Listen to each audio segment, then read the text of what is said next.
আচ্ছা, আমাদের এখানে আজকে রায়পুরা নীলক্ষা থেকে ২ জন মারামারির কারণে আমাদের এখানে আসছেন। দুপুর ১২টা ২০ এর দিকে হবে। এর মধ্যে হচ্ছে বাবা ছেলে একই পরিবারের। বাবার বয়স হচ্ছে, নাম হচ্ছে উমর, ও সরি আউয়াল। আউয়াল ৪৫ বছর বয়স। উনার ২ পায়ে ইনজুরির আঘাত আছে এবং হচ্ছে হাতেও ইনজুরির আঘাত আছে। এটা খুব সম্ভবত ধারালো কিছুর আঘাত মনে হয়েছে এবং উনাকে হচ্ছে আমরা এখানে চিকিৎসা দিয়েছি এবং এক্স-রে করে আমরা সার্জারি ডিপার্টমেন্টে পাঠিয়েছি। যদিও পরবর্তীতে হচ্ছে আমি এক্স-রে ডিপার্টমেন্টে এবং সার্জারি ডিপার্টমেন্টে উনাকে পাইনি। হয়তো কোনো কারণে উনি হাসপাতালের বাইরে চলে গেছেন বা কিছু। আর উনার ছেলেকে আমরা মৃত অবস্থায় পেয়েছি। ছেলের নাম হচ্ছে মামুন, বয়স ২৫ বছর।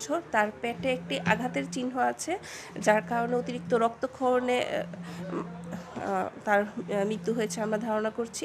এবং পারিপার্শ্বিক কথা এবং আঘাতের চিহ্ন দেখে আমাদের মনে হচ্ছে যে এটা গানশট ইনজুরি হতে পারে। তবে পোস্টমর্টেমের পরে আমরা ফাইনালটা বলতে পারবো যে এটা আসলেই গানশট ইনজুরিতে ওনার মৃত্যু হয়েছে কিনা।